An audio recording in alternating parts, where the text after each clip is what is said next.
Unfortunately, upper cervical care is still the best kept secret in healthcare, and we're trying to change that. You know, these videos are part of that change. UpperCervicalCare.com is doing its part as well.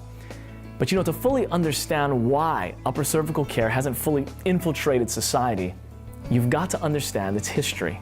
In 1893, a man by the name of Daniel David Palmer, went by the name D.D. Palmer, he was working in his office one night and he had a janitor there that was telling him about how he lost his hearing like 17 years ago. And what happened was he heard a little pop sound up in his neck, and then all of a sudden his hearing went away. Well, D.D. said, well, let's take a look at your neck and see if maybe we can figure out what happened to make you lose your hearing. So when he started feeling around his neck, he felt a little lump. And what happened was he pushed on that lump and made a popping sound. Well, at first nothing happened. So he did it 3 days in a row and pushed on that lump and popped that neck, and boom, his hearing came back all of a sudden. So D.D. Palmer said, I've got the cure for all deaf people. D.D. had people coming from all over the world with deafness. Well, not all the deaf people got their hearing back, but what he found was that a lot of other conditions started clearing up. People had kidney problems that cleared up and heart conditions and stuff like that.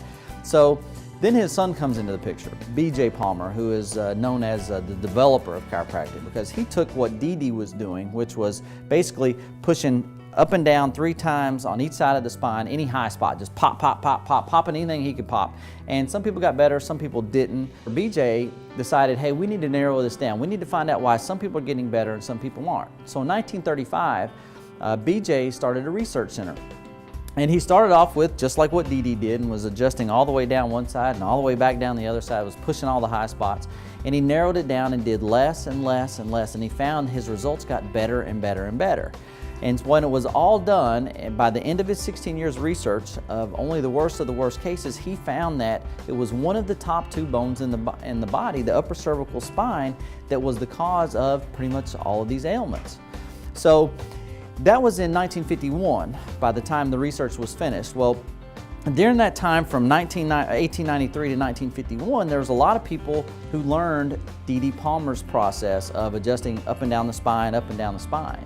Well, by 1951, when the upper cervical research came out, there had been a lot of other schools had popped up all over America that were teaching people how to adjust the entire spine. Well, B.J. Palmer did the upper cervical work, and then he later left the clinic and died in 1961. Well, that was only a 10-year span where upper cervical was taught at a full-time level out of his school. When B.J. passed, his son, David Palmer, then took over the college. Well, B.J. Palmer was known all over the world. He had been to the White House with 4 different presidents. He took care of Dr. Mayo and his family from the Mayo Clinic. He was world-renowned.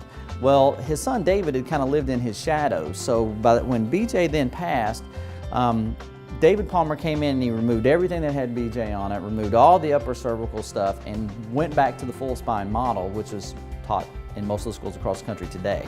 So even as recently as 20 years ago, I would say there were a handful of upper cervical doctors. Now in the last 10, 12 years, there's been a real surge in growth and popularity in upper cervical, especially the last 4 or 5 years with the production now of documentaries on upper cervical, huge conferences. Now we've got postgraduate diplomat programs. So now the upper cervical work is really starting to pick up some momentum, which may be why you're hearing about it now because of web pages such as this.